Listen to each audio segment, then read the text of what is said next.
قرآنی صورتوں کی مختصر اردو تفسیر شہناز کیسر کے ساتھ اس رمضان صرف باب الایمان پر۔ اعوذ باللہ من الشیطان الرجیم، بسم اللہ الرحمن الرحیم۔ رب اشرح لی صدری ویسر لی امری واحلل عقدۃ من لسانی یفقہوا قولی۔ رب زدنی علما رب زدنی علما رب زدنی علما۔ الحمدللہ رب العالمین۔ اب ہم سورہ نور شروع کر رہے ہیں۔ شروع اللہ کے نام سے جو بے انتہا مہربان اور نہایت رحم فرمانے والا ہے۔ یہ ایک سورت ہے جس کو ہم نے نازل کیا، اور خاص طور پہ اس سورت میں جو باتیں کہی گئی ہیں اس میں وہ سفارشات نہیں ہیں کہ آپ کا جی چاہے تو مانے اور نہ مانے، بلکہ اس میں قطعی احکامات دیے گئے ہیں جن کی پیروی لازم ہے۔ اگر مومن ہو تو اس کی پیروی کرنا تمہارا فرض ہے۔ یہ ایک سورت ہے جس کو ہم نے نازل کیا ہے اور اسے ہم نے فرض کیا ہے، اور اس میں صاف صاف ہدایت نازل کی ہیں، یعنی اس میں جو کچھ بھی کہا گیا ہے ماننا بہت ضروری ہے، شاید کہ تم سبق لو۔ زانی عورت اور زانی مرد دونوں میں سے ہر ایک کو 100 کوڑے مارو، اور ان پر ترس کھانے کا جذبہ اللہ کے دین کے معاملے میں تم کو دامنگیر نہ ہو، یعنی تم اللہ کے مقابلے میں اللہ کے اس میں مطلب اس کام کو پورا کرنے میں کسی رحم کا یا کسی بزدلی کا شکار مت ہونا۔ اگر تم اللہ اور روز آخرت پر یقین رکھتے ہو، ان کو سزا دیتے وقت اہل ایمان کا ایک گروہ موجود ہونا چاہیے۔ زانی نکاح نہ کرے مگر زانیہ کے ساتھ یا مشرکہ کے ساتھ، اور زانیہ کے ساتھ نکاح نہ کرے مگر زانی یا مشرک۔ یہ حرام کر دیا گیا ہے اہل ایمان پر۔ اور جو لوگ پاک دامن عورتوں پر تہمت لگائیں اور پھر 4 گواہ لے کر نہ آئیں تو ان کو 80 کوڑے مارو، اور ان کی شہادت کو کبھی قبول نہ کرو اور وہ خود ہی فاسق ہیں، سوائے ان لوگوں کے جو کہ اس حرکت کے بعد تائب ہو جائیں اور اللہ سے دعا کر لیں، اصلاح کر لیں، تو اللہ تعالیٰ ضرور ان کے حق میں ان کی توبہ کو قبول کر لے گا، وہ بہت غفور رحیم ہے۔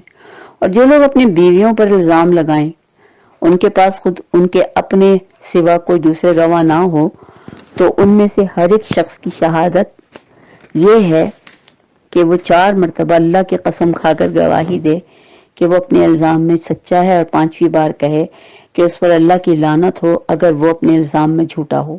اور عورت سے سزا اس طرح ٹل سکتی ہے کہ وہ 4 مرتبہ اللہ کی قسم کھا کر شہادت دے، اور یہ کہ یہ شخص اپنے الزام میں جھوٹا ہے، اور 5ویں مرتبہ کہے کہ اس بندی پر اللہ کا غضب ٹوٹے اگر وہ اپنے الزام میں سچا ہو۔ اور تم لوگوں پر اللہ کا فضل اور اس کا رحم نہ ہوتا اور یہ بات نہ ہوتی تو اللہ بڑا الطاف فرمانے والا اور حکیم ہے، تو اپنی بیویوں پر الزام لگانے کا معاملہ تمہیں بڑے مسائل میں ڈال دیتا۔ جو لوگ یہ بہتان گھڑ لائے ہیں کہ وہ تو تمہارے ہی اندر کا ایک ٹولہ ہے، اور اس واقعے کو اپنے لیے شر میں شامل نہ کرو، اور اس کو اپنے حق میں شر نہ سمجھو، بلکہ یہ بھی ایک طرح کا تمہارے لیے خیر کا ہی راستہ ہے۔ اصل میں اس میں واقع عفق کا ذکر کیا جا رہا ہے، جس میں حضرت عائشہ کے اوپر استغفر اللہ یہ الزام لگایا گیا تھا کہ، اور یہ الزام بھی مشرکین مکہ کی طرف سے ہی تھا کہ آپ مسلمان آپ کے اوپر ایک تہمت لگائی گئی تھی، زنا کی تہمت لگائی گئی تھی، تو لہٰذا اللہ تعالیٰ کہتا ہے کہ یہ شر نہیں ہے بلکہ یہ خیر ہی ہے، تم اس کو دیکھو۔ جس نے اس میں جتنا حصہ لیا اس نے اتنا ہی گناہ سمیٹا، یعنی جس نے اس الزام کی حمایت کی اتنا ہی اس نے گناہ سمیٹا، اور جس شخص نے اس کی ذمہ داری کا بڑا حصہ اپنے سر لیا، اس کے لیے تو عذاب عظیم ہے۔ جس وقت تم لوگوں نے اسے سنا تھا اسی وقت کیوں نہ مومن مردوں اور مومن عورتوں میں سے کچھ لوگوں نے جنہوں نے اپنے آپ کو نیک گمان کیا، کیوں نہ کہہ دیا کہ یہ تو بہتان ہے۔ اصل میں آپ صلی اللہ علیہ وسلم کے ساتھ جب ایک جنگ کے موقع سے ہم سب واپس آ رہے تھے تو حضرت عائشہ کا ایک ہار تھا جو گم ہو گیا، وہ اس کو ڈھونڈنے لگی، اور آپ سب کسی کو یہ اطلاع ملی نہیں کہ وہ اپنے اونٹ پر نہیں ہے، چنانچہ قافلہ وہاں سے آگے بڑھ گیا۔ بعد میں قافلے کی جو ایک طریقہ یہ تھا کہ ایک آدمی پیچھے رہ جاتا تھا جو